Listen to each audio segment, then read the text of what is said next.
Assalamualaikum warahmatullahi wabarakatuh. Innal hamdalillah nahmaduhu wa nasta'inuhu wa nastaghfiruh wa na'udzu billahi min shururi anfusina wa sayyiati a'malina. May yahdihillahu fala mudilla lahu wa may yudlilhu fala hadiyalah. Ashhadu an la ilaha illallah wahdahu la syarika lahu wa ashhadu anna Muhammadan abduhu wa rasuluh.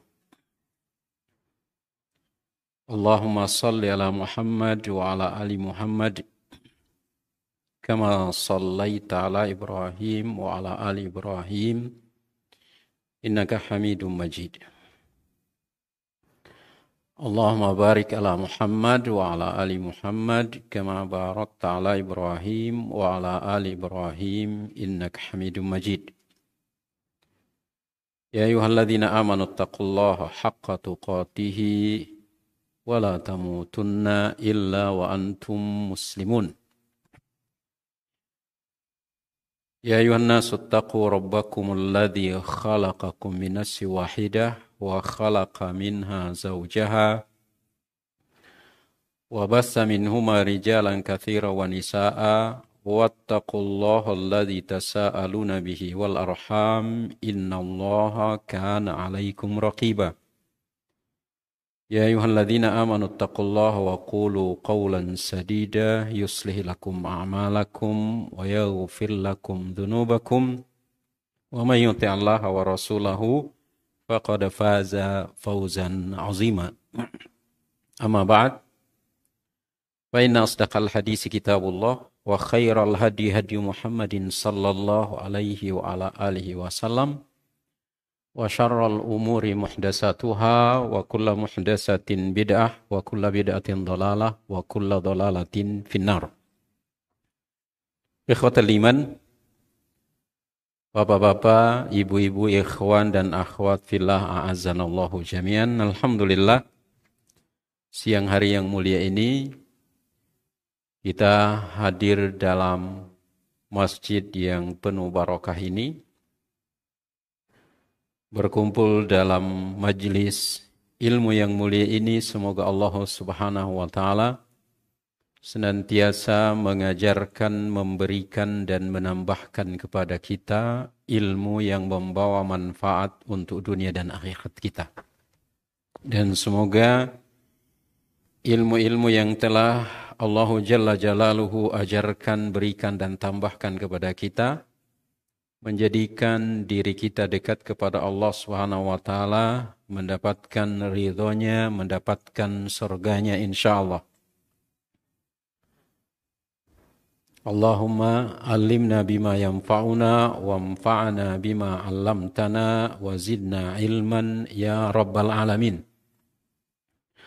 Salawat dan salam kepada Nabi kita Muhammad ibni Abdillah, kepada keluarganya, kepada sahabatnya, seluruh pengikutnya yang setia meniti jejak beliau dan istiqamah di atas sunnahnya hingga akhir zaman. Ikhwatal iman a'azzanallahu jami'an. Sebelum kami memulai pembahasan tentang kelompok-kelompok manusia atau sifat-sifat para pengikut Dajjal, kami akan sampaikan sebuah hadis, mudah-mudahan menjadi peringatan untuk diri kami dan kita semua, yaitu hadis seorang sahabat mulia, Thauban.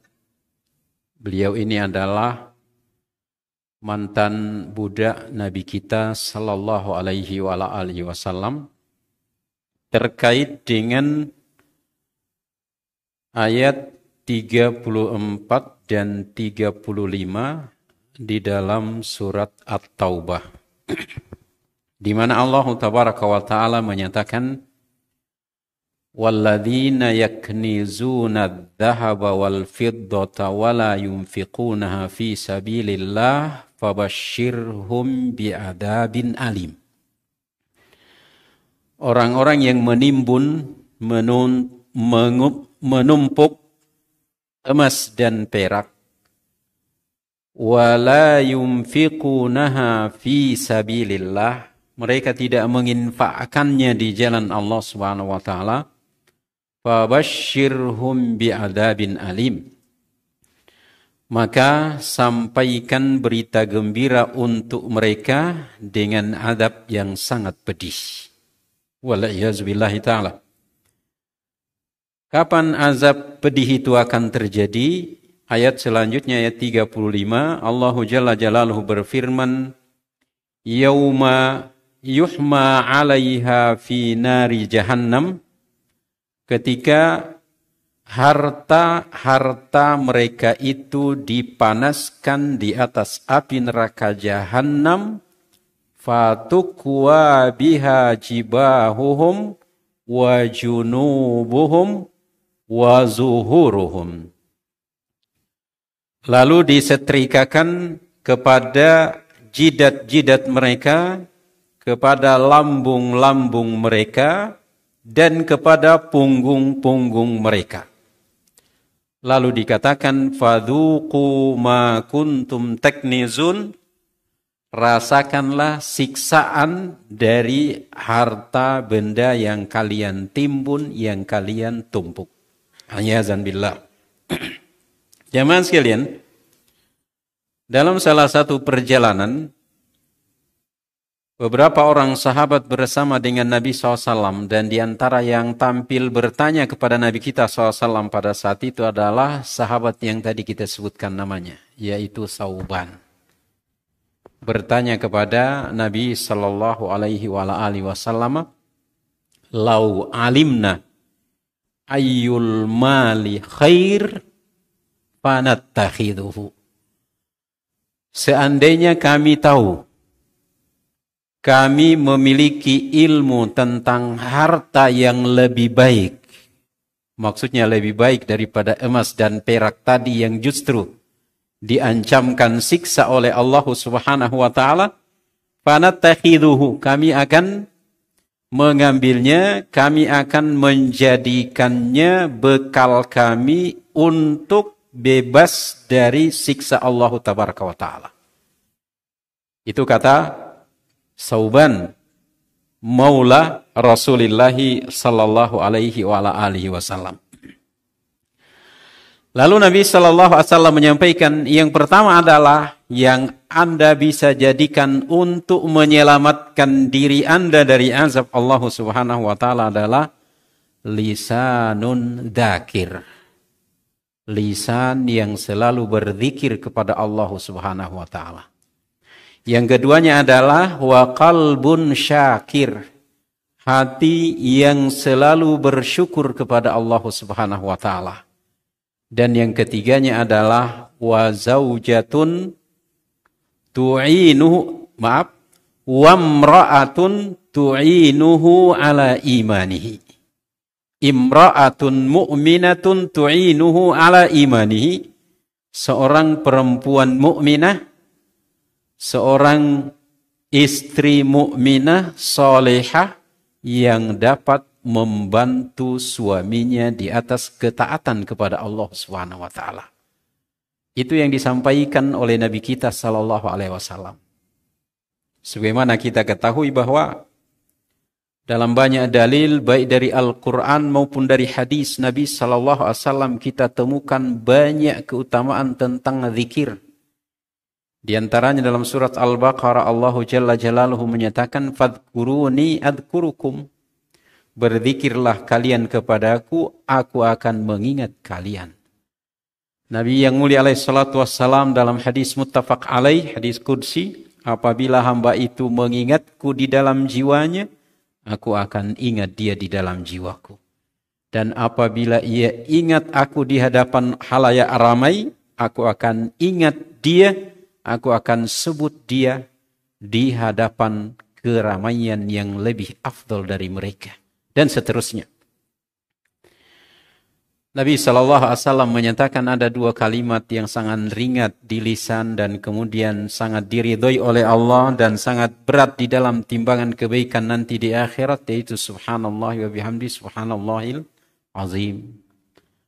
Nabi SAW pernah datang kepada beliau Jibril menyampaikan kepada beliau bahwa wahai Rasulullah, sampaikan salamku kepada umatmu. Sampaikan salamku kepada umatmu.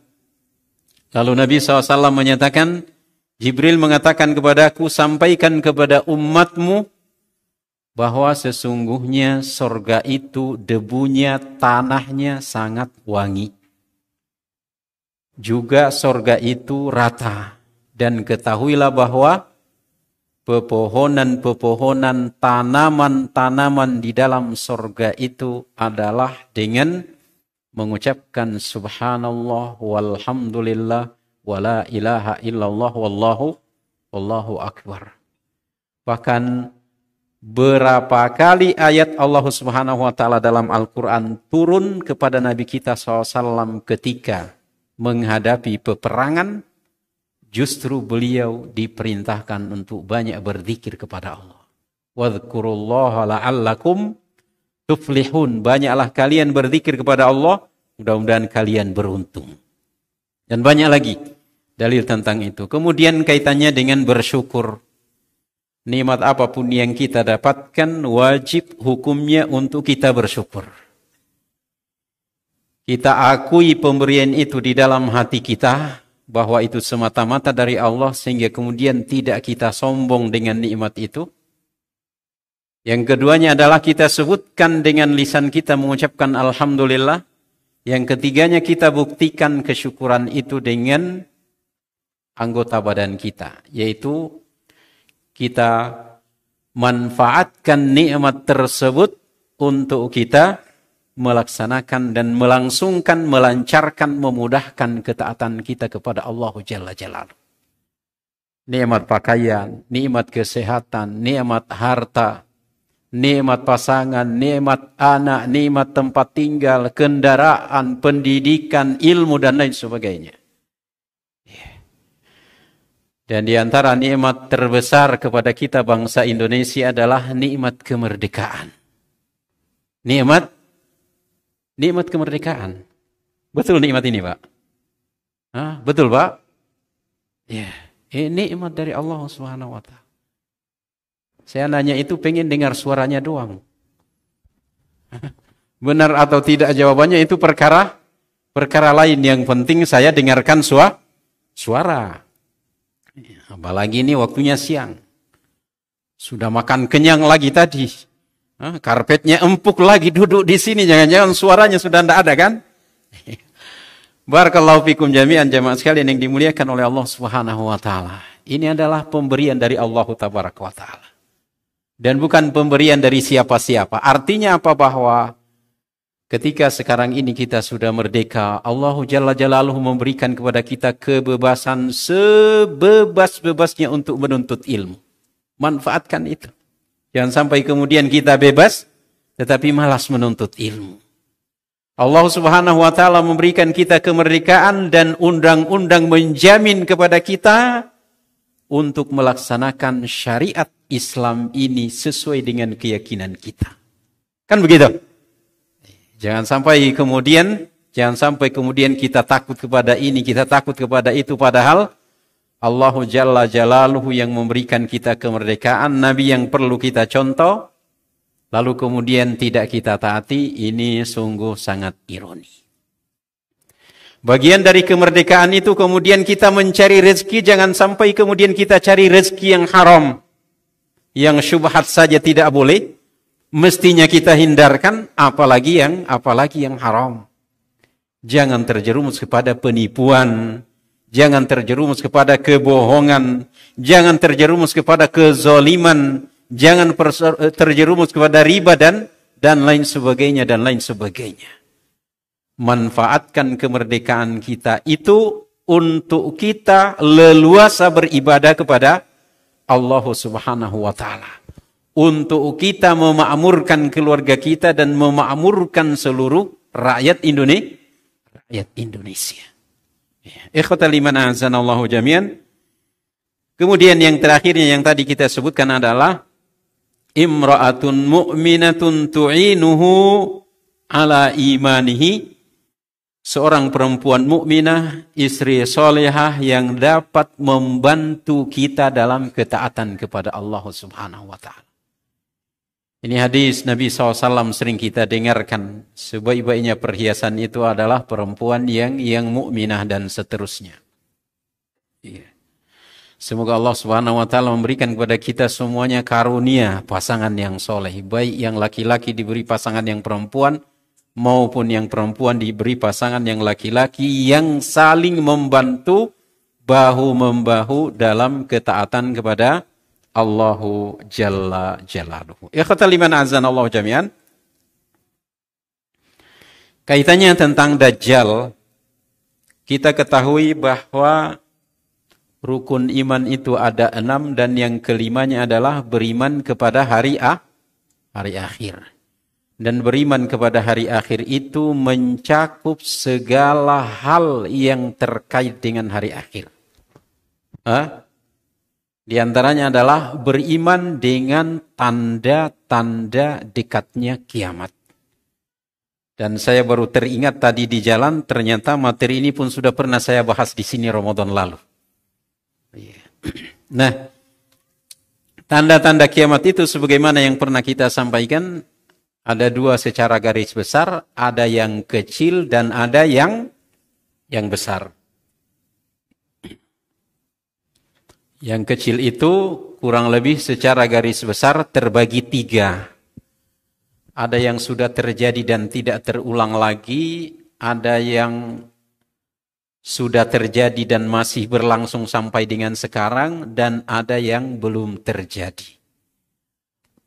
Itu semuanya disebutkan oleh Yusuf Al-Wabil dalam kitab beliau Asyratus Sa'ah, tanda-tanda kiamat, yang kemudian diindonesiakan kiamat sudah dekat. Itu buku itu khusus membahas tentang 2 tanda-tanda itu. Yang tanda kecil itu yang sudah berlalu, diutusnya Nabi SAW, meninggalnya beliau, meninggalnya Utsman ibnu Affan, terjadinya fitnah, peperangan di kalangan 2 kelompok yang dakwahnya satu. Itu sudah terjadi perang Jamal, perang Siffin, terbelahnya bulan, itu pun sudah terjadi di zaman Nabi SAW. Yang sedang terjadi itu banyak. Ya, di antaranya melimpahnya harta. Sekarang ini sudah mulai banyak harta melimpah. Kemudian banyaknya jumlah perempuan dibanding laki-laki. Banyaknya perempuan yang keluar berbisnis bersama dengan pasangannya. Banyak orang menghiasi masjid, pasar banyak berdekatan. Itu semua bagian dari tanda-tanda kecil kiamat yang sekarang ini banyak terjadi. Banyaknya orang-orang jujur yang tidak dipercayai, orang-orang dusta pengkhianat dipercayai. Banyaknya orang-orang yang berbicara masalah agama namun tidak punya dasar ilmu. Banyaknya para ahlul ilmi yang meninggal dunia dan seterusnya. Ya. Adapun tanda besar ada 10, meskipun ada yang mengatakan 11, ada juga yang mengatakan 12. Di antaranya adalah Dajjal. Biasa disebut dengan Al-Masih Ad-Dajjal. Apa artinya Al-Masih, Pak? Al-Masih itu adalah sighah mubalaghah. Kalimat superlatif. Dalam istilah Indonesia, hiperbola ya. Al-Masih dari kata masaha. Artinya mengusap atau menghapus. Dan Bapak Ibu sekalian, ikhwan dan akhwat fillah azanallahu jami'an, kalau kita membuka baik kamus maupun yang lainnya, kaitannya dengan makna dari Al-Masih ini kita temukan di sana, di antaranya Imam Al-Qurtubi menyebutkan ada sekitar 30-an makna dari Al-Masih itu. Alim yang lain menyebutkan bahkan sampai sekitar 50-an makna dari Al-Masih. Yang jelas Al-Masih ini digunakan untuk kebenaran dan digunakan untuk kebatilan, kan begitu? Iya. Al-Masih Isa ibnu Maryam. Itu kan kebenaran. Al-Masih Ad-Dajjal digunakan untuk kebatilan. Nah, secara singkat dapat kita sebutkan mengapa Nabi Isa itu disebut dengan Al-Masih. Yang pertama itu karena beliau mengusap orang yang matanya buta dari lahir dan bisa kemudian sembuh tanpa ada bekas buta. Yang keduanya, beliau itu memunculkan kebenaran yang menghapus secara total kebatilan. Nah, itu secara ringkas. Kemudian Al-Masih Ad-Dajjal mengapa disebut Al-Masih? Yang pertama itu karena matanya buta sebelah. Yang keduanya itu karena dia dapat memunculkan kebatilan yang kemudian bisa menghapus kebenaran. Ya, sebagaimana nanti akan kita sebutkan contohnya. Itu secara ringkas. Kemudian Dajjal. Ya, Dajjal ini secara harfiah artinya adalah yang pertama yang cacat. Kemudian selain itu diantaranya adalah mencampur adukkan. Mencampur adukkan. Kemudian diantara makna dari Dajjal itu adalah yang yang mengkacaukan. Yang mengkacaukan. Nah, itu dari kata dajalah. Kemudian ditambahkan tasdid di sana, kemudian menjadi dajjal. Ini dari Bapak Ibu ikhwan dan akhwat fillah azanallahu jami'an yang pernah belajar bahasa Arab. Itu dari wazannya itu sama dengan fa'al. Fa'al dajjal. Artinya yang dapat melakukan yang banyak melakukan kerusakan, yang banyak melakukan kebatilan, yang mencampur adukkan antara hak dengan yang batil. Di antara sifat-sifat Dajjal, dan di sini tidak kita sebutkan dalilnya secara utuh, dalilnya sangat banyak. Yang pertama, bahwa Dajjal itu adalah orangnya laki-laki. Laki-laki. Bukan perempuan, sama dengan para nabi. Itu para nabi semuanya laki-laki. Pernah dengar ada nabi perempuan, Pak? Tidak pernah ya? Ya, tidak ada, tidak bakal ada. Dan memang tidak ada. Karena Nabi SAW sudah menjadi nabi penutup. Kemudian yang keduanya masih muda. Meskipun dalam sebuah hadis disampaikan bahwa seorang sahabat bersama dengan 30 rombongan pernah bertemu dengan Dajjal. Itu di masa Nabi. Tetapi nampaknya ketika muncul itu masih muda. Iya. Kemudian selanjutnya berkulit merah. Ada juga yang mengatakan hitam. Kemudian pendek. Fisiknya pendek. Jarak antara kedua betisnya berjauhan. Kedua betis sampai lutut. Kakinya itu bengkok, letter O.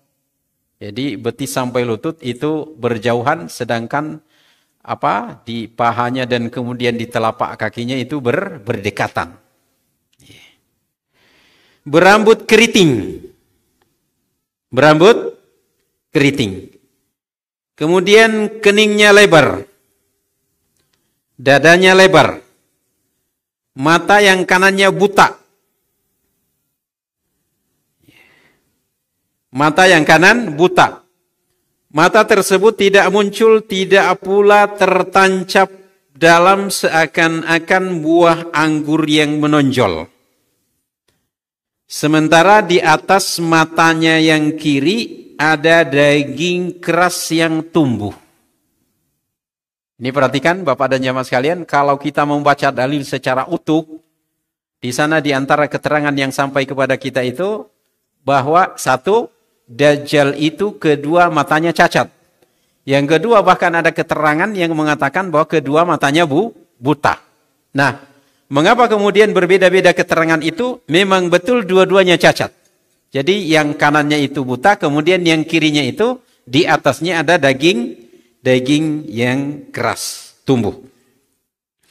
Di antara kedua matanya tertulis kaf, fa, dan ro. 3 huruf. Sebagian keterangan mengatakan itu hurufnya terpisah-pisah. Ka, kemudian fa, kemudian ro. Riwayat yang lain mengatakan itu bersambung dan dibaca kafir. Dalam keterangan yang lain, Nabi SAW mengatakan dalam salah satu hadisnya bahwa kata kafir dan kata kafaro itu bisa dibaca oleh setiap orang mukmin, katibun wa ghairu katib. Baik yang dapat menulis maupun yang tidak dapat menulis. Menulis membaca semuanya dapat membaca kata kafaroh atau kata kafir yang ada di kening Dajjal tersebut. Setiap muslim dapat membacanya, baik yang buta huruf maupun yang pandai baca, dan di antara sifatnya bahwa dia orang yang mandul, tidak memiliki anak. Tidak memiliki anak. Itu di antara sifat-sifat fisik dari Dajjal yang disebutkan dalam beberapa hadis.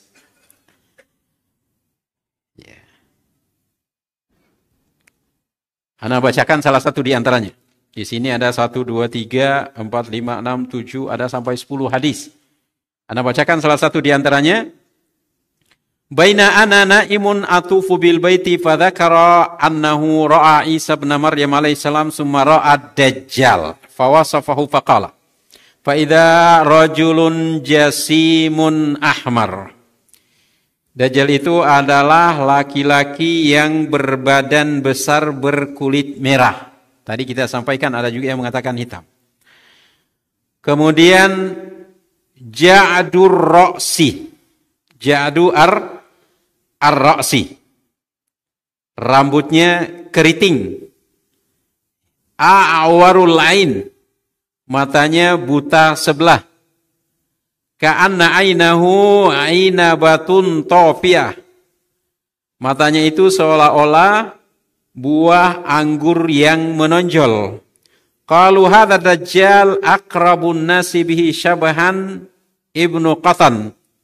Mereka mengatakan ini adalah Dajjal dan orang yang paling mirip adalah Ibnu Qutun, seorang laki-laki dari Khuza'ah. Itu di antara dalil yang menyebutkan di antara sifat-sifat fisik dari Dajjal. Ikhwatal iman azanallahu jami'an. Lalu selanjutnya adalah tempat keluarnya Dajjal. Dajjal akan keluar dari arah timur, minal masyriq. Ini keterangan dari timur ini disebutkan Nabi SAW dan para sahabat di Makkah ataupun Madinah, bukan di Indonesia. Nah, yang sampai kemudian diartikan dari Indonesia dari arah timur berarti dari Irian Jaya, atau mungkin dari timur. Ini bahasannya waktu itu adalah di Timur Tengah, di Timur Tengah, dan kemudian Nabi Shallallahu Alaihi Wasallam mengatakan dari wilayah timur, dari Khurasan, dari Khurasan, dari perkampungan Yahudi Asbahan. Nah, Khurasan ini adalah wilayah Iran. Wilayah Iran. Ada yang lebih spesifik lagi mengatakan bahwa dia itu nanti keluar dari sebuah negeri di wilayah Khurasan itu yang namanya Kampung Yahudiyah. Dan konon sekarang wilayah itu ada disebut di wilayah sana. Nah, jadi wilayah Asbahan dari arah timur dari Asbahan, dari Khurasan dari Asbahan. Kemudian ia mengembara di atas bumi, tidak ada satu negeri pun yang ditinggalkannya kecuali Makkah dan Madinah. Sebagaimana yang sudah kita ketahui, nanti Dajjal itu akan keluar ke bumi ini selama 40 hari. Satu hari pertama sama dengan 1 tahun. Satu hari kedua sama dengan 1 bulan. Satu hari ketiga sama dengan 1 pekan. Hari berikutnya sama dengan hari-hari kalian. Berarti 40 hari, 1 tahun, 1 bulan. 2 bulan ya? Siapa yang bisa ngitung, Pak? 1 sama dengan 1 tahun. Hari kedua 1 bulan. Hari ketiga 1 pekan. Berarti kan sudah 3 hari itu. Berarti masih sisa 37 hari. 37 hari itu sama dengan hari-hari kalian. Berarti sekitar 2 bulan lebih. Sekitar 1 tahun 2 bulan. 2 bulan lebih. Dan ketika itu Dajjal bisa mengunjungi setiap ada negeri yang ada di dunia ini kecuali Makkah dan Madinah. Dalam riwayat yang lain disebutkan ada 4 masjid yang tidak bisa dimasuki, Masjidil Haram, Masjid Nabawi, Masjid Al-Aqsa, kemudian satu lagi Masjid At-Tur. Itu dalam riwayat yang lain dan insya Allah hadis tersebut hadis sahih. Kata Nabi salawatullahi wassalamuhu alaihi dalam sebuah hadis riwayat Imam At-Tirmidzi rahimahullahu taala, ketika disebutkan bahwa Dajjal itu akan keluar dari laut Syam, dari laut Yaman, beliau mengatakan la bal min qibalil masyriq, ma huwa min qibalil masyriq ma huwa wa au ma'a biyadihi ilal masyriq. Ketika itu Nabi SAW menunjukkan tangannya ke wilayah timur. Dalam hadis yang lain, ad-dajjalu yakhruju min ardin bil masyriq yuqalu laha Khurasan. Disebut Khurasan. Dalam keterangan yang lain, di antaranya disebutkan oleh Imam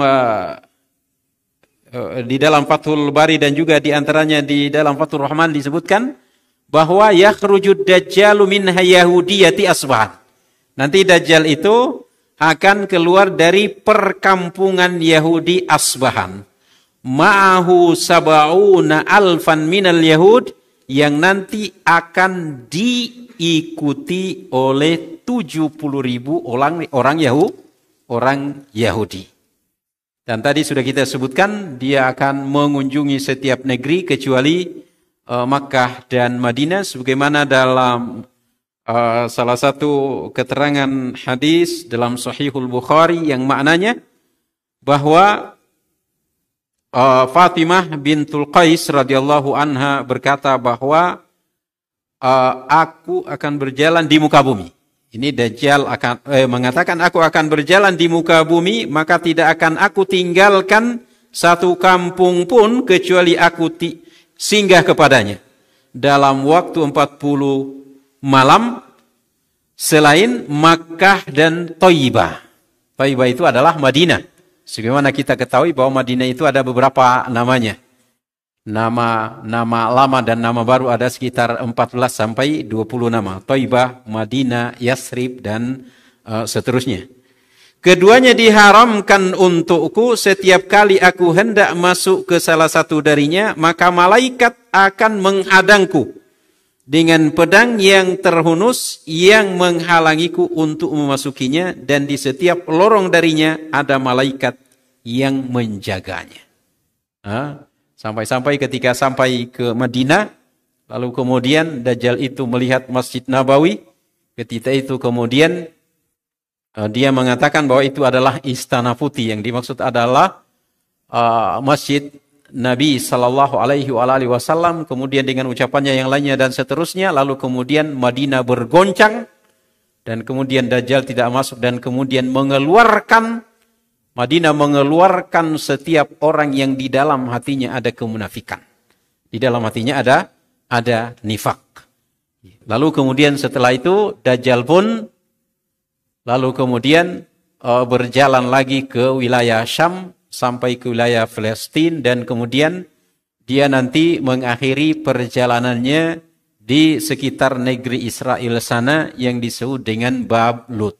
Dan di sanalah berakhir kehidupannya Dajjal ketika pasukannya Imam Mahdi berangkat dari Madinah, kemudian ke Makkah, lalu kemudian ke wilayah Syam, lalu kemudian mereka sholat subuh di wilayah Suriah, di wilayah Syam sana, lalu kemudian ketika sudah diiqamah datang Nabi Isa, lalu kemudian Nabi Isa dipersilahkan, beliau mengatakan bahwa ya ummukum min jinsikum, yang mengimami kalian itu adalah dari jenis kalian sendiri. Artinya tetap Imam Mahdi yang akan mengimami. Lalu kemudian setelah itu beliau memimpin pasukan masih menuju ke arah utara sana, sampai kepada suatu pintu di dekat Bab Lut sana.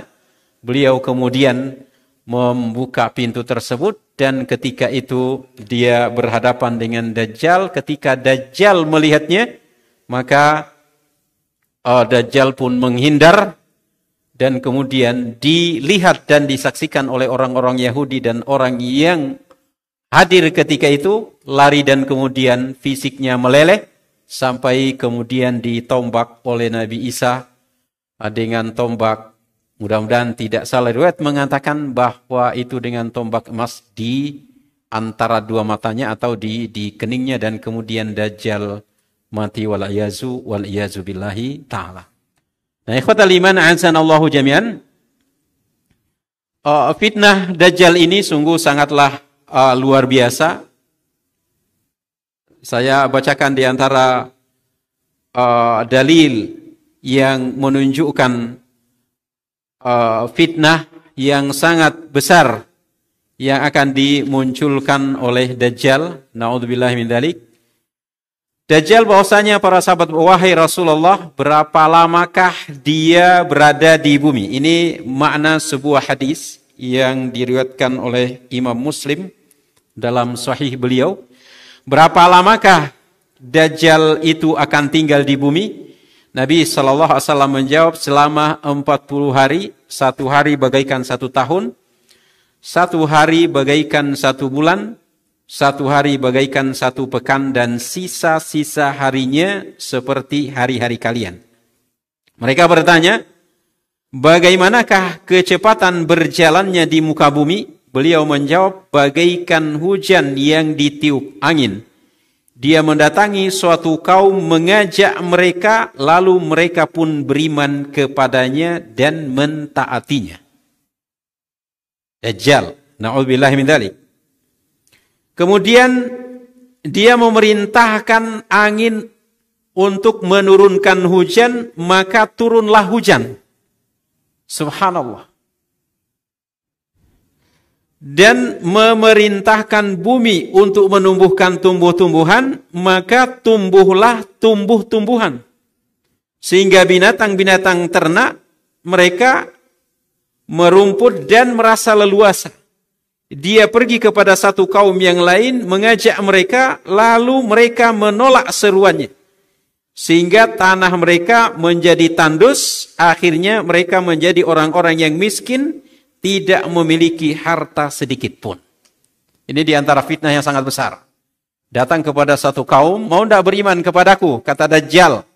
Na'udzubillahi min dzalik. Mereka beriman kepada Dajjal.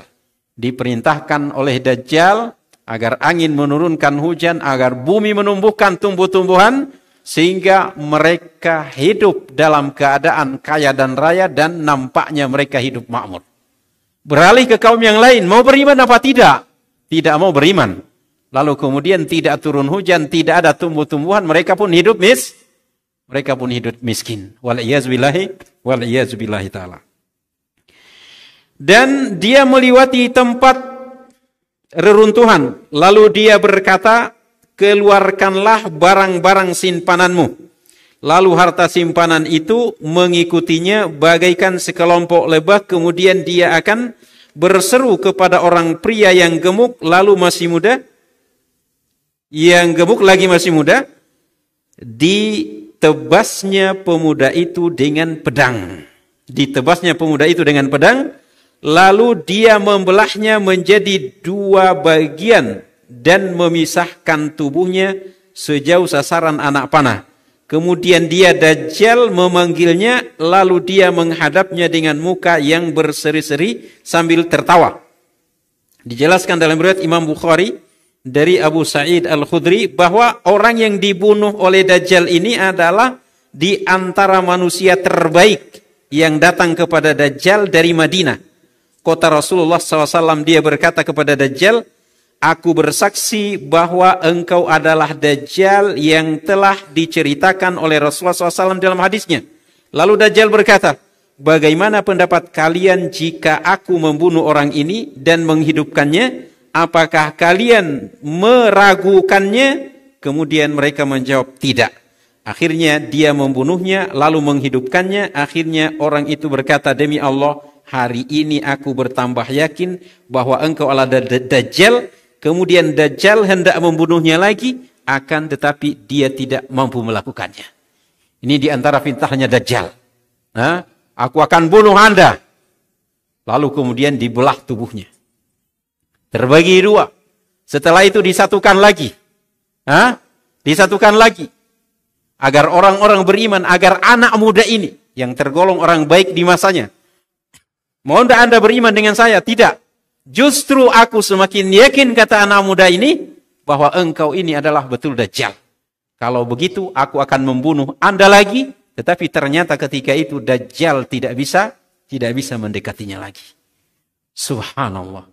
Nah, ikhwatal iman a'azzanallahu jami'an, itu di antara fitnah yang dibawa oleh Dajjal. Dikatakan kepada negeri mau beriman apa tidak? Kalau beriman akan dihidupkan dalam keadaan makmur dalam tanda kutip. Kalau tidak beriman akan dihidupkan dalam keadaan miskin dan seterusnya. Na'udzubillahi min dzalik. Ikhwatal iman a'azzanallahu jami'an. Dari sini saja sudah dapat tergambar bagi kita kira-kira siapa orang-orang yang mengikuti Dajjal. Jamaah sekalian yang dimuliakan oleh Allah Subhanahu wa taala, para pengikut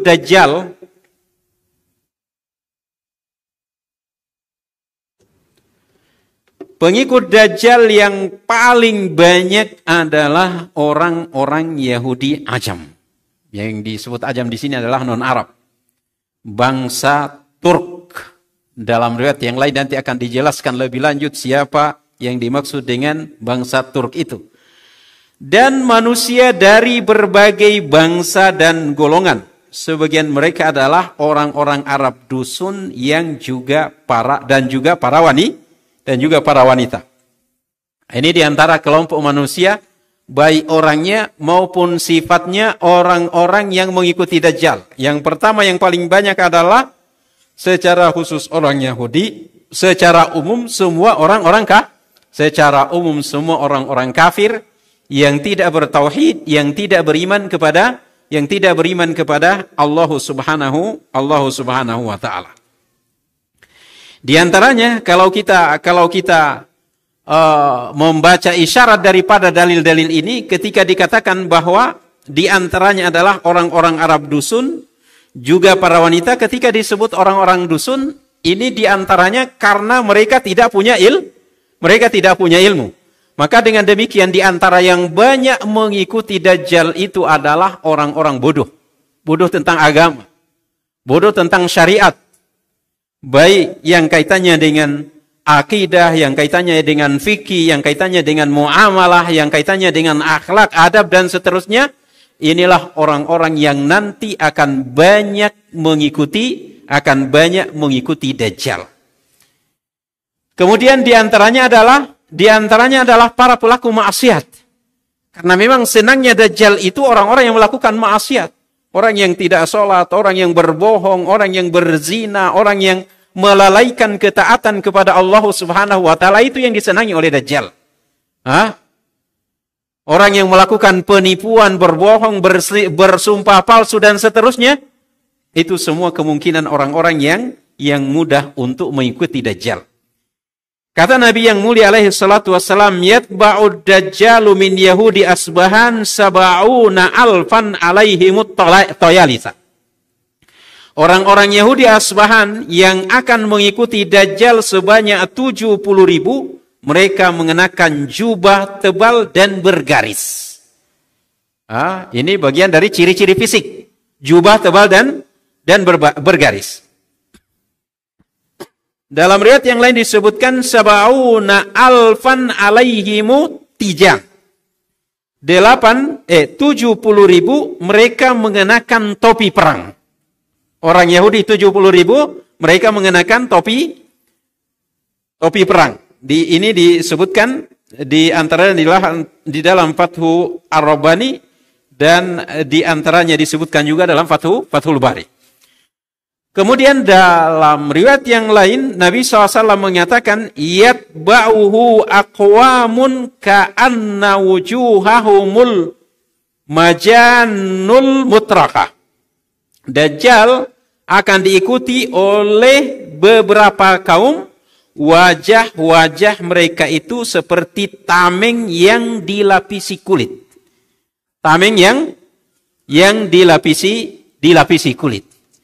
Di dalam hadis yang lain Nabi SAW bersabda, la taqumus sa'atu hatta tuqatilu huzan wa karman. Kiamat tidak akan terjadi hingga kalian memerangi bangsa Huz dan kemudian Karman dari kalangan orang Ajam, non Arab.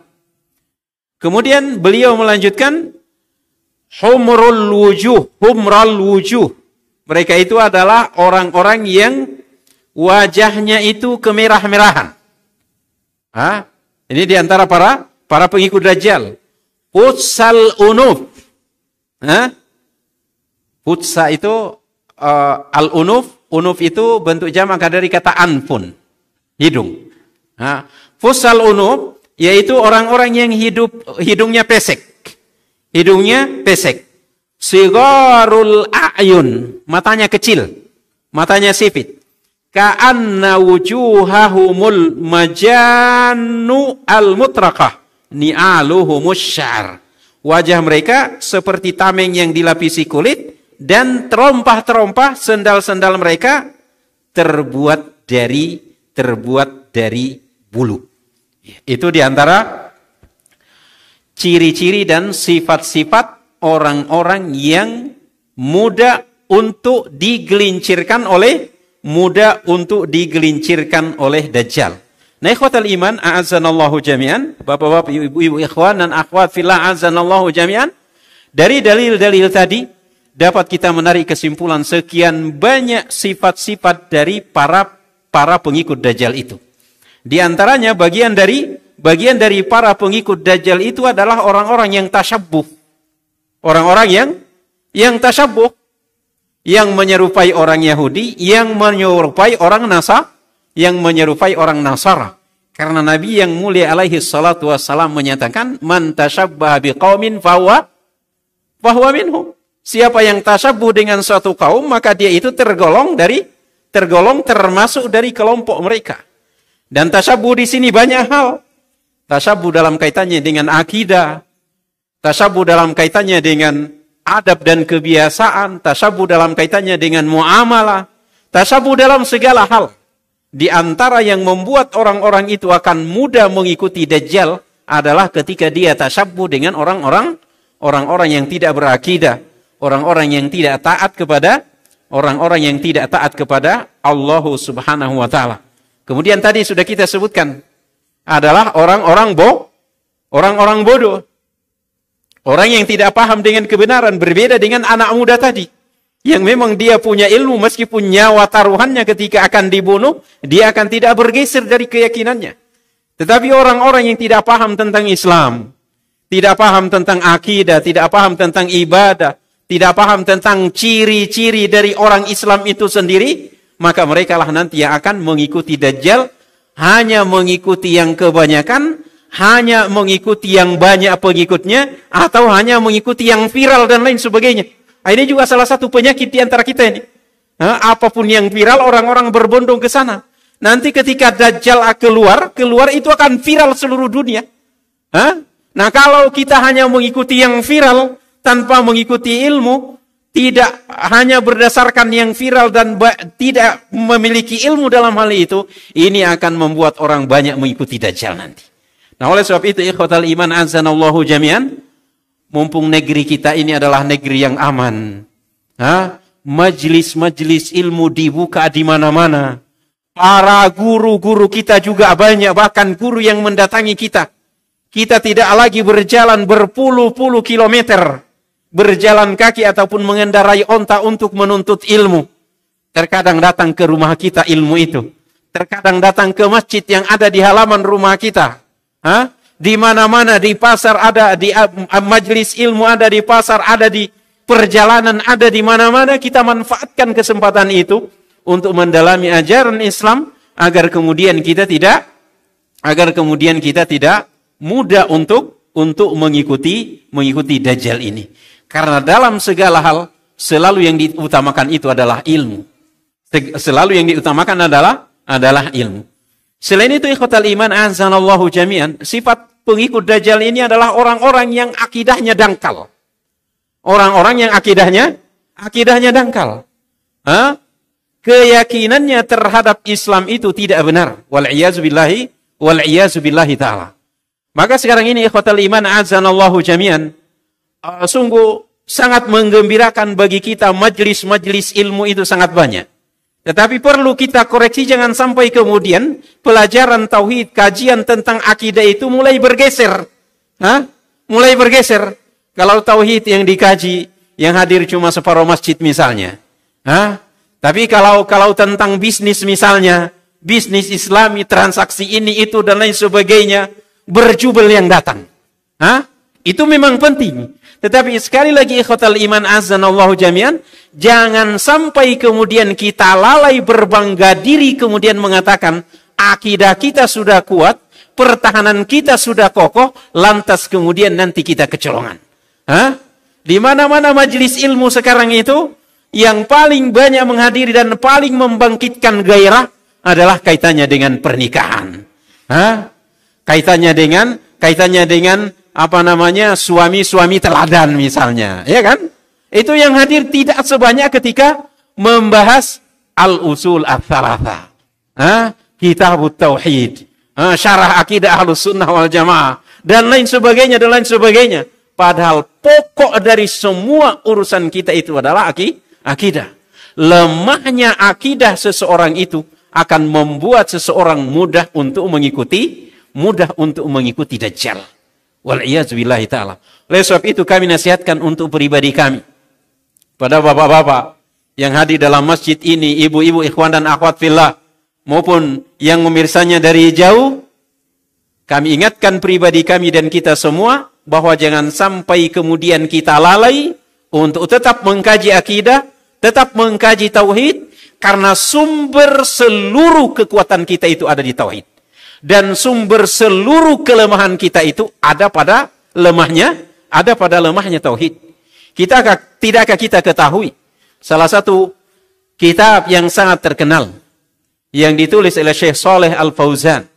Beliau menulis di dalam muqaddimah kitab tauhid beliau mengatakan bahwa salah satu di antara sifat dan ciri sebuah negeri yang mudah mendapatkan penjajahan dari negeri-negeri yang lain itu adalah yang tauhidnya lemah. Sampai sekarang ini ucapan itu masih termaktub dalam muqaddimah kitab tauhid beliau. Oleh sebab itu kita mengatakan bahwa sumber seluruh kekuatan kita dalam seluruh lini itu adalah dalam tauhid, dan kemudian sumber seluruh kelemahan kita itu adalah adanya dalam kelemahan tentang tauhid.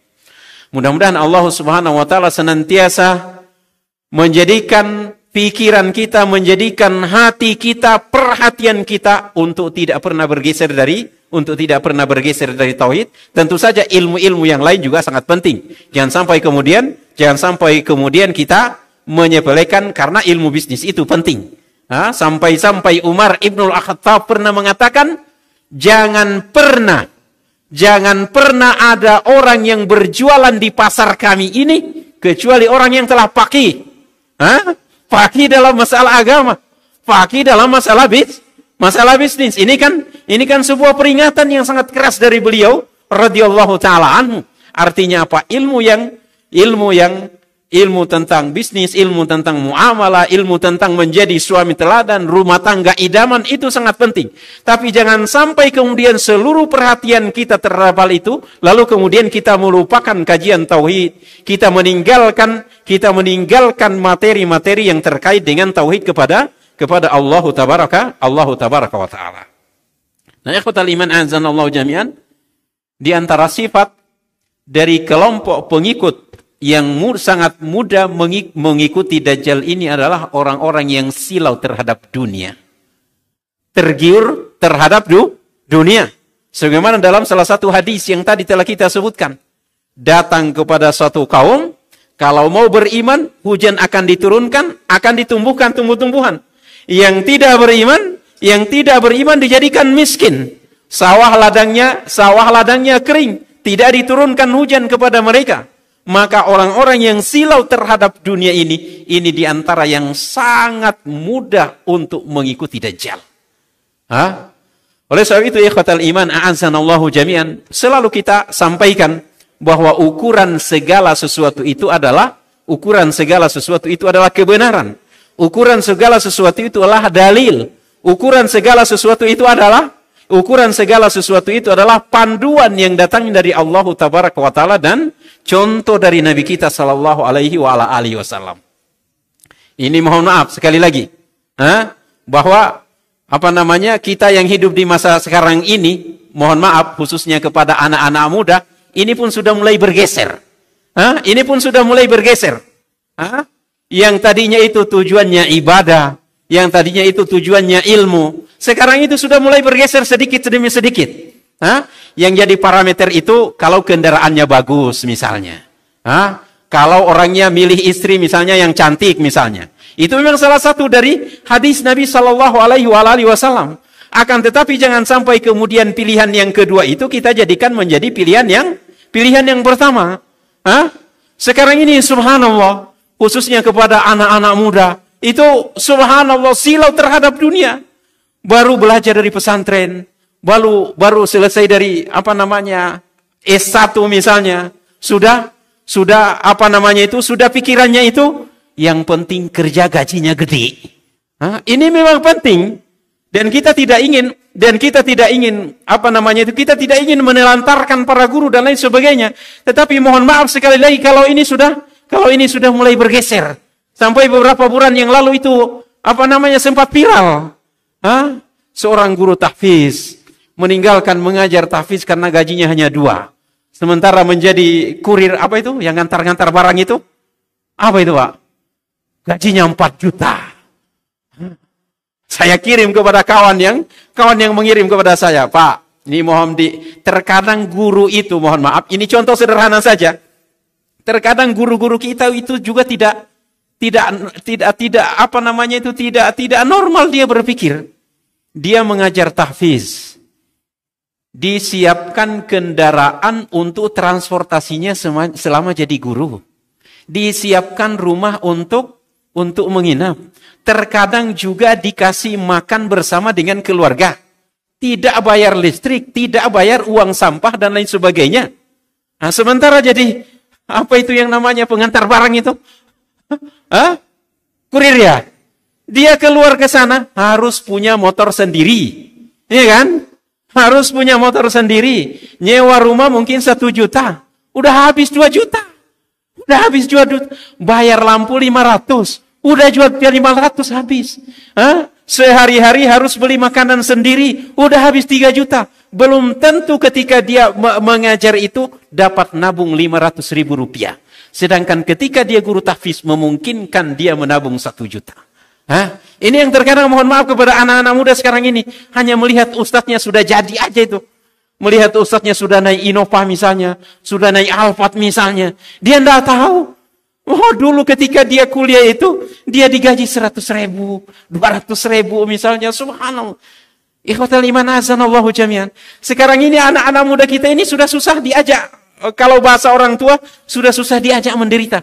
Sudah jarang pengantin-pengantin baru sekarang ini lulusan pondok dan lain sebagainya. Dia datang ke rumah. Istri lagi hamil. Tidak ada makan pagi, tidak ada makan sore. Tapi masih sempat senyum. Mengapa? Karena suaminya masih sempat sholat subuh berjamaah. Hah?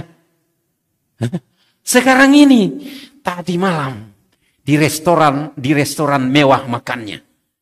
Memang betul, dengan menggunakan kendaraan mewah ke restoran itu, paginya tidak sholat subuh. Pilih mana kita, Pak?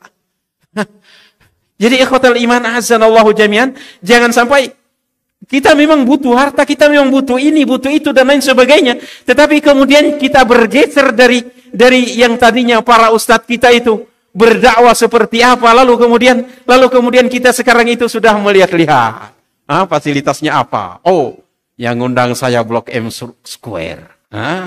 Jadi imam, enak. Disiapkan kamar laksana hotel bintang 5 misalnya. Kalau mau dijemput juga dijemput. Masjidnya, sudah tidak kepikir kita. Musala-musala yang ngundang kita. Terkadang kita lebih duluan di sana daripada jamaahnya. Terkadang masjidnya juga belum dipel dan lain sebagainya. Harus ngajar di sana. Tidak ada yang menjemput, tidak ada yang mengantar pulang juga. Padahal ustadz kita dulu, kita belajar di antaranya seorang ustadz kita yang kurang lebih 1 atau 2 bulan lalu meninggal dunia, kita belajar dari bagaimana beliau berdakwah itu, subhanallah. Justru ketika itu hati kita masih tenang, masih sempat kita tersenyum lebar dengan pasangan kita.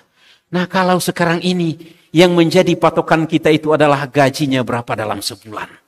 Makanya wajar Bapak dan jamaah sekalian. Kalau sekarang ini kemudian menyebar di sosmed itu.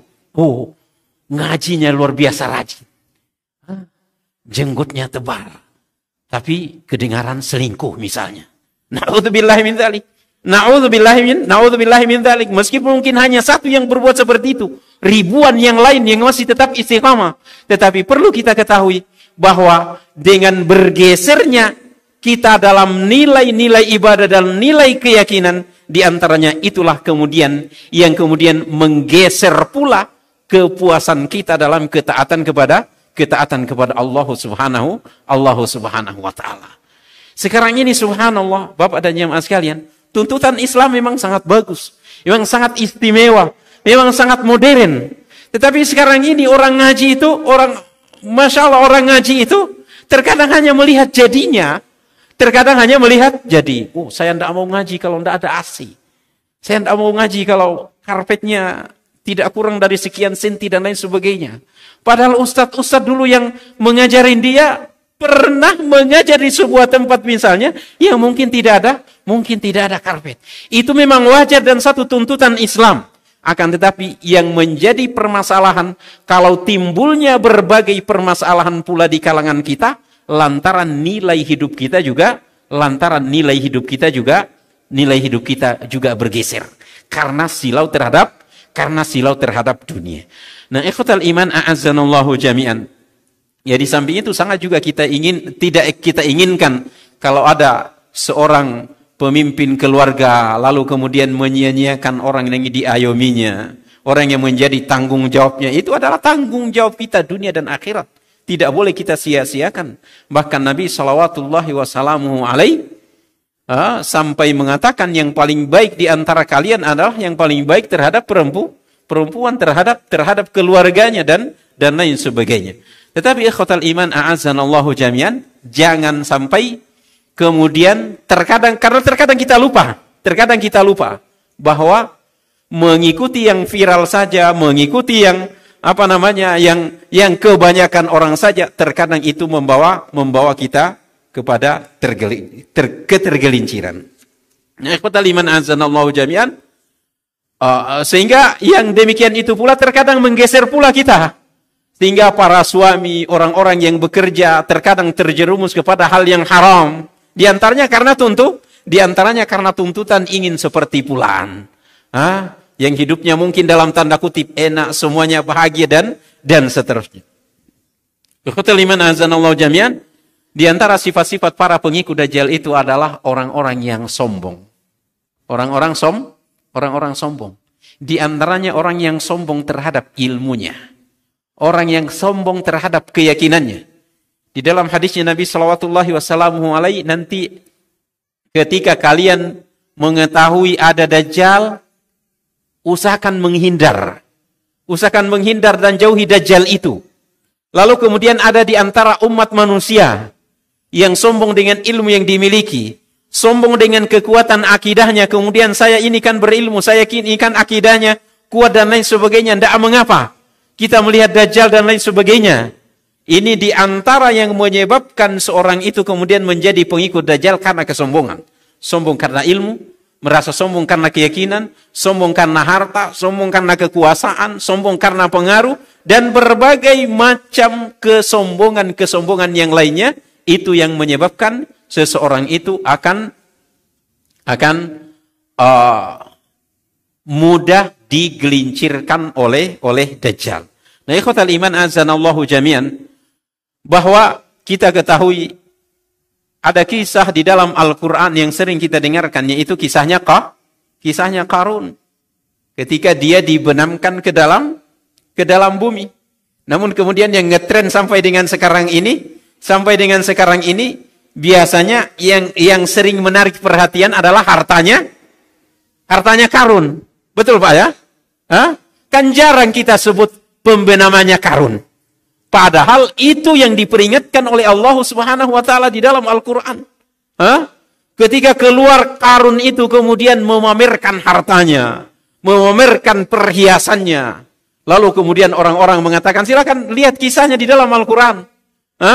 Seandainya kami diberikan seperti apa yang diberikan kepada Qarun. Ketika dia sudah dibenamkan, baru kemudian mereka mengatakan, aduhai celakanya orang-orang. Kami bersyukur kepada Allah di mana kami tidak memiliki seperti apa yang dimiliki oleh Qarun. Karena hartanya kemudian dia dibenamkan ke dalam bumi. Dan ini di antara pembahasan yang disebutkan oleh Yusuf Abdullah bin Yusuf Al-Wabil di dalam kitabnya Asyratus Sa'ah, ketika membahas salah satu di antara tanda-tanda besar dekatnya kiamat, yaitu khasfun bil masyriq wa khasfun bi jaziratil Arab wa khasfun bil maghrib, pembenaman di timur, pembenaman di barat, dan juga pembenaman di jazirah Arab. Itu di antara yang beliau ingatkan bahwa kata khasfun ini dulu pun sudah pernah digunakan ketika menyebutkan kisah terkait dengan Qarun la'natullahi ta'ala alaih. Ya ikhwatal iman azanallahu jami'an. Jadi sekali lagi di antara yang menyebabkan orang-orang itu mudah mengikuti Dajjal adalah karena kesombongan. Sombong karena hartanya, sombong karena pengaruhnya, sombong karena ilmunya, sombong karena keyakinannya yang merasa sudah kuat keyakinannya dan lain sebagainya, sehingga kemudian ia terpengaruh dengan godaan-godaan yang dibawakan oleh Dajjal. Ikhwatal iman azanallahu jami'an. Itu kurang lebih yang bisa kita sampaikan kaitannya dengan sifat-sifat para pengikut Dajjal itu, orang-orang yang Yahudi, orang kafir secara umum, secara khusus orang Yahudi, dan kemudian orang yang tasyabuh kepada mereka, para pelaku maksiat, orang-orang yang lemah akidahnya, lemah imannya, orang-orang yang silau terhadap dunia, orang-orang yang bodoh, orang-orang yang tidak kuat ilmunya, orang-orang sombong, dan juga secara umum para pelaku maksiat. Nah, ikhwatal iman azanallahu jami'an, yang kita sebutkan sebagai penutup dari pembahasan kita pada kesempatan yang mulia ini adalah apa yang harus kita lakukan untuk menghindarkan diri kita dari godaan ataupun pengaruh Dajjal. Yang pertama, agar kita terhindar dari Dajjal,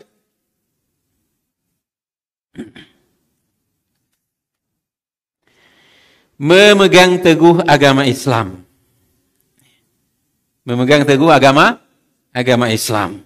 Dan tadi dari apa yang kita sampaikan itu sudah tersirat di dalamnya bahwa yang selamat dari Dajjal adalah yang ilmunya memadai, yang ilmunya cukup, yang akidah dan keyakinannya bisa membentenginya dari pengaruh Dajjal.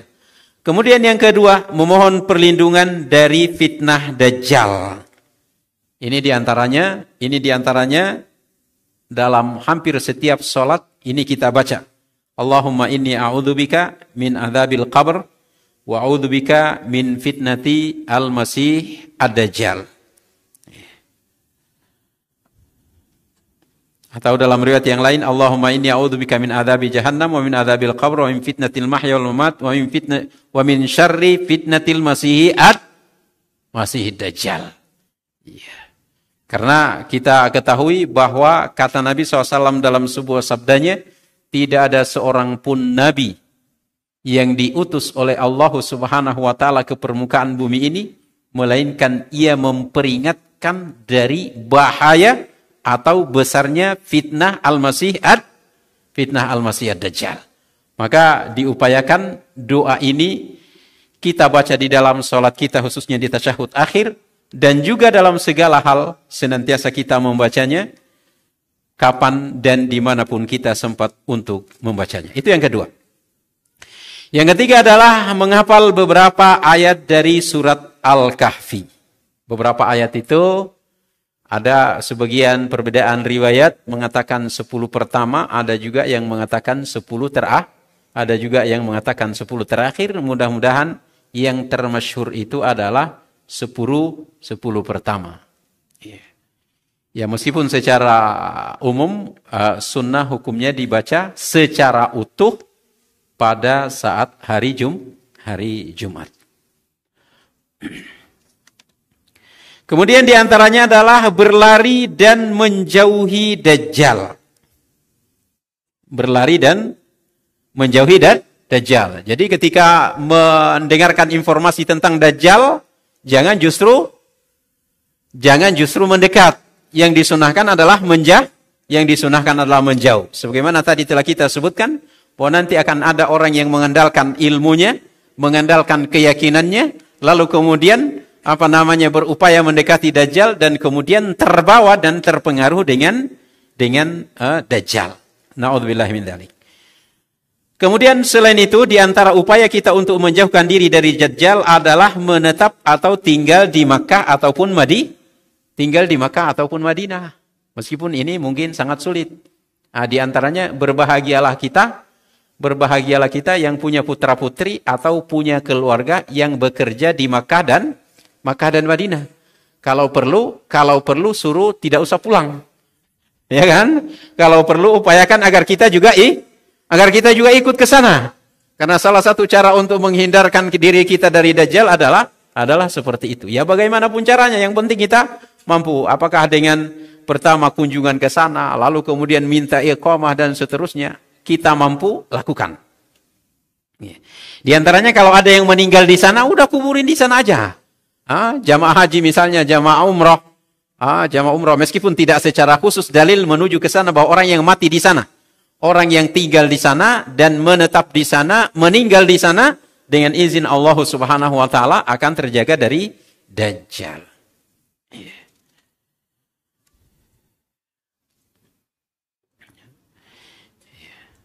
Kemudian diantaranya jamaah sekalian yang dimuliakan oleh Allah Subhanahu wa Ta'ala, yang menyebabkan kita terhindar dari Dajjal adalah hendaknya kita mengetahui sifat-sifat Dajjal. Hendaknya kita mengetahui sifat-sifat dari Dajjal. Dan tadi sudah kita sebutkan sifat fisik dan juga diantaranya sifat-sifat yang ia lakukan ketika keluar ke masyarakat Dajjal tersebut. Sudah kita sebutkan sifat fisiknya dan juga apa yang dilakukannya. Maka oleh sebab itu Di salah satu tempat saya pernah ditanya, iya, Ustadz, untuk apa ini belajar tanda-tanda kiamat? Hah?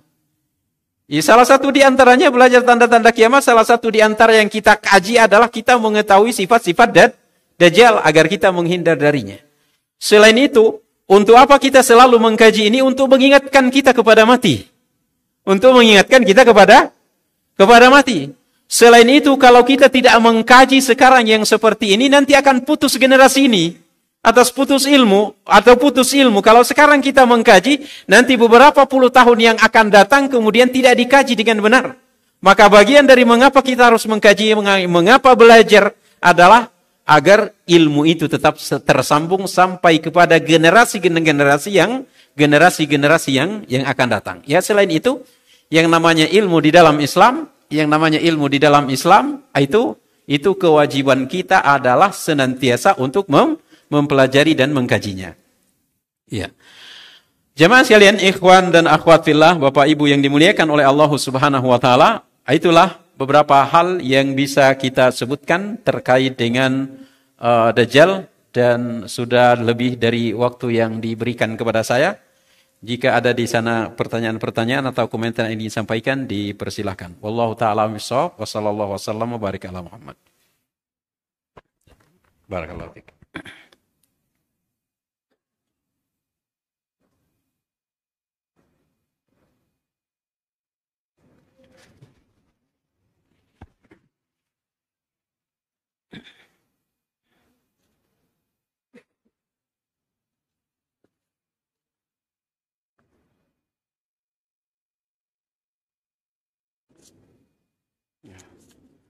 Tulisan sebesar ini udah kabur.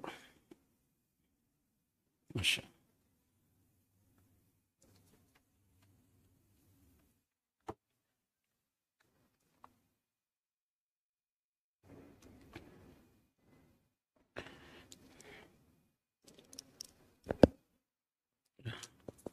Bismillah. Assalamualaikum warahmatullahi wabarakatuh. Semoga Allah senantiasa menjaga Ustadz dengan keberkahan. Barakallahu fiik. Semoga penanya juga senantiasa dijaga oleh Allah Subhanahu wa taala, senantiasa diturunkan dan diliputi keberkahan dari Allah Tabaraka wa taala.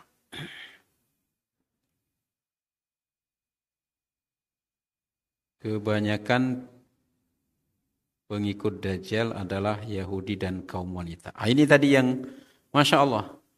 Mungkin ibu-ibu banyak doa kali ini. Tidak sempat kita sebutkan di antara yang banyak mengikuti Dajjal itu adalah wanita.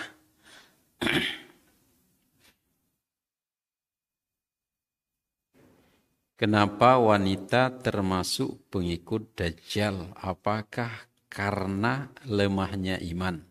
Mohon penjelasan. Masya Allah. Barakallahu fiik. Ikhwatal iman azanallahu jami'an. Dalam sebuah hadis Nabi SAW menyebutkan yang maknanya bahwa di samping orang-orang Yahudi yang mengikuti Dajjal itu, di antara yang banyak itu adalah kaum perempuan. Kaum perempuan. Meskipun dalam syarah hadis tersebut dan juga dalam keterangan-keterangan yang lainnya tidak disebutkan secara spesifik mengapa kebanyakan perempuan yang mengikuti Dajjal. Di antaranya adalah karena ini secara global. Meskipun ada saja pengecualian, ada di antara ibu-ibu, ada di antara akhwat, ada yang ada perempuan yang lebih kuat imannya dibandingkan dengan laki-laki. Biasanya umumnya perempuan itu ketika ada sesuatu, meskipun sudah tahu itu seperti ini, tapi terkadang dia mengatakan sini dulu. Coba kita pelajari dulu dan sebagainya. Nah, laki-laki terkadang ketika sudah mengetahui sesuatu itu buruk, udah jangan diikuti lagi. Nah, yang kita maksudkan di sini secara umum di antaranya karena lemahnya iman, di antaranya juga karena lemahnya ilmu, di samping tentu saja terkait dengan kejiwaan. Di samping tentu saja terkait karena kejiwaan. Dan secara fisik pun banyak di antara perempuan yang lebih lemah dibandingkan dengan laki-laki. Itu secara umum. Tetapi pengecualian tetap saja ada. Buktinya sekarang kan banyak ibu-ibu yang sudah membangunkan bapak-bapak qiyamul lail tetapi tidak qiyamul lail. Iya kan? Banyak ibu-ibu yang sudah azan subuh, sebelum azan subuh sudah bangun dia, sementara bapak-bapak katanya tunggu qomat. Ya kan? Banyak juga seperti itu. Ya, mohon maaf, bukan berarti nyindir. Alhamdulillah kalau tersindir. Alhamdulillah kalau tersindir.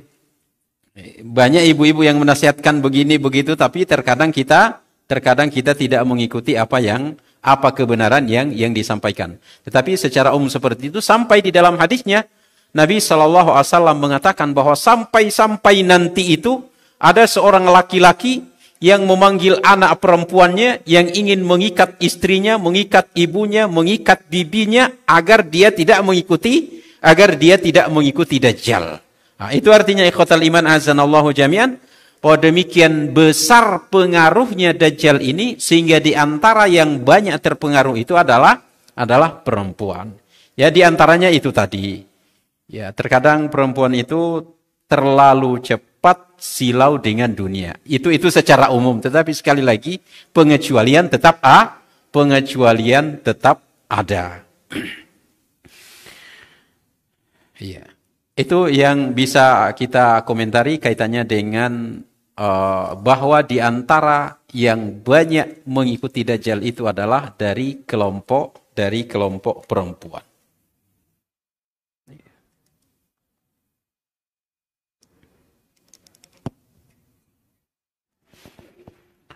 Assalamualaikum ya Ustadz.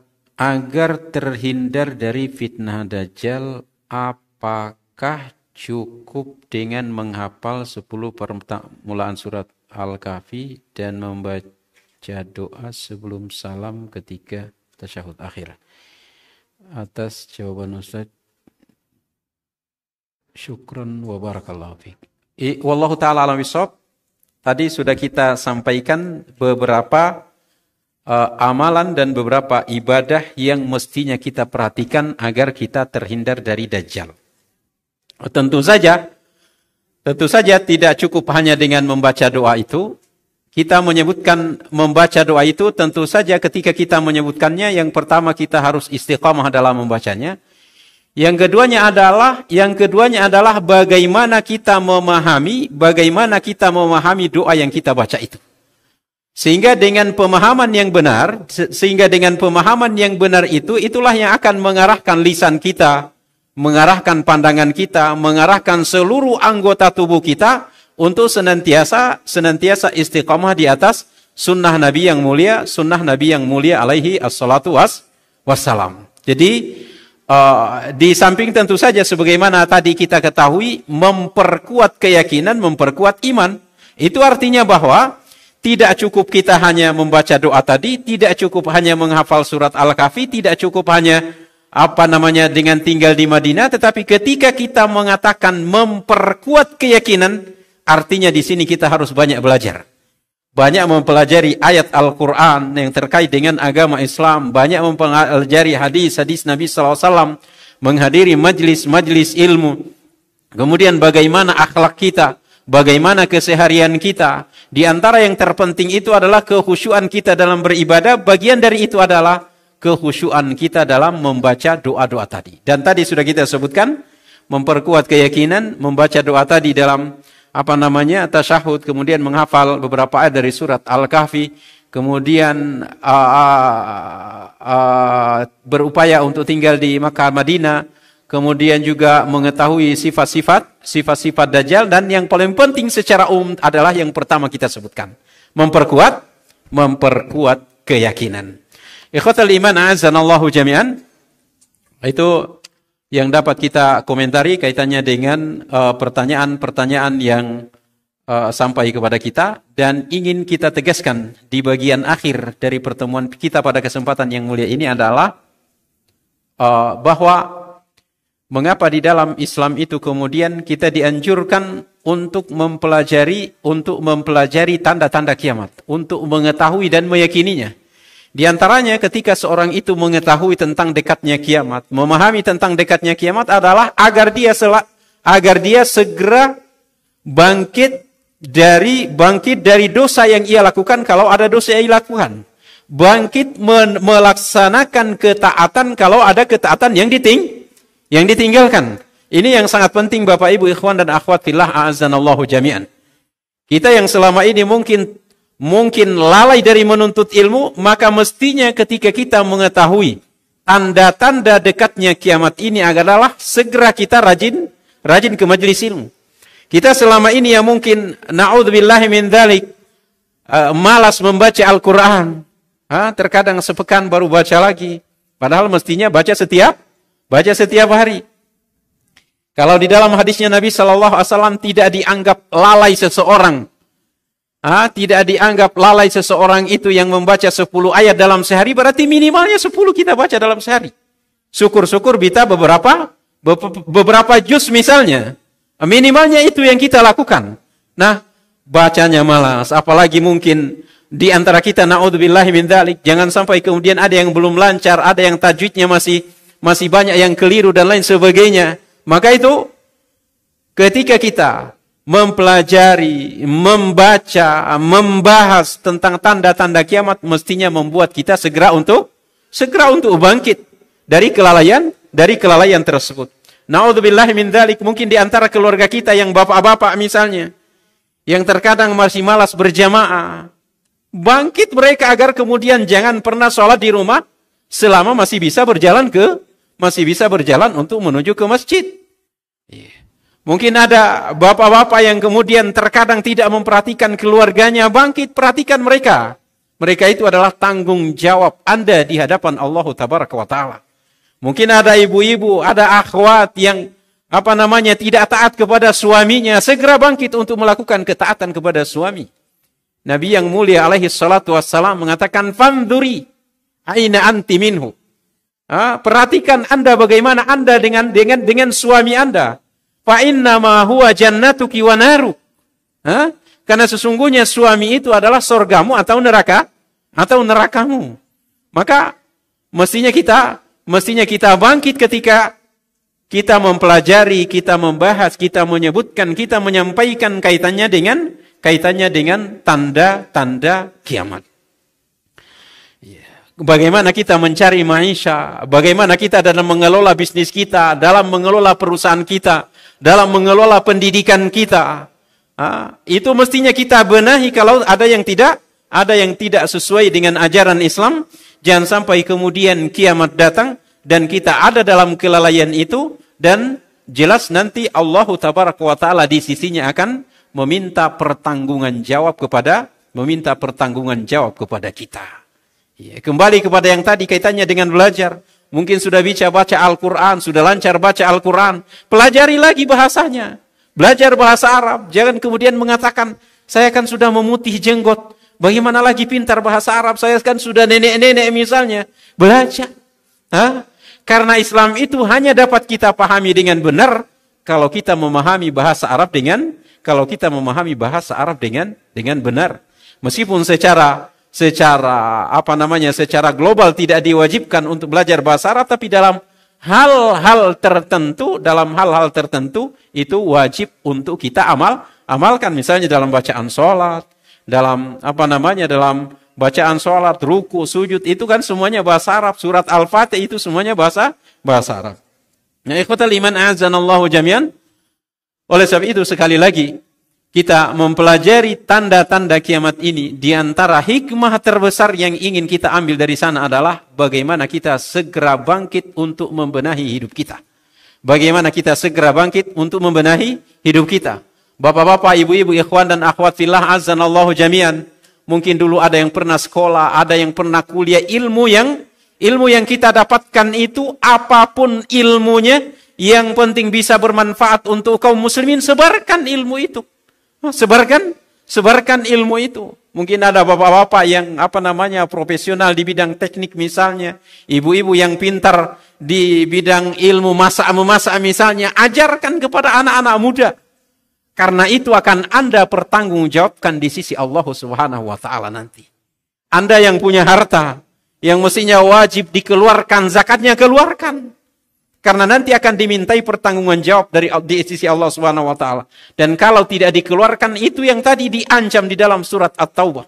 Nanti akan disetrikakan kepada keningnya, kepada lambungnya, kepada punggungnya, lalu dikatakan kepadanya, rasakan apa yang kau tumpuk, apa yang kau simpan dulu di dunia dan kemudian tidak Anda belanjakan di jalan Allah Subhanahu wa taala.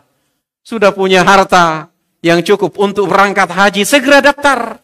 Berangkat umrah dan lain sebagainya. Jangan lagi ditunda-tunda. Nabi sallallahu wasallam dalam banyak dalil mengingatkan kita akan hal itu. Yang punya harta cukup, jangan kemudian biarkan keluarga kita itu hidup menderita. Berikan kepada mereka apa yang mereka butuhkan, dan seterusnya dan seterusnya. Ikhwatal iman azanallahu jami'an. Mudah-mudahan itu yang dapat kita sampaikan pada sore hari yang mulia ini. Semoga Allah Subhanahu wa taala senantiasa menjaga ana pribadi, kemudian kepada bapak-bapak, ibu-ibu, ikhwan dan akhwat yang hadir pada sore ini, dan siapapun yang sempat mendengarkan kajian kita pada sore yang mulia ini. Kurang dan lebihnya mohon dimaafkan. Wabillahi taufik wa sallallahu wa sallama wa barik ala Muhammad. Subhanakallahumma bihamdika asyhadu an la ilaha illa anta astaghfiruka wa atubu ilaik. Wassalamualaikum warahmatullahi wabarakatuh.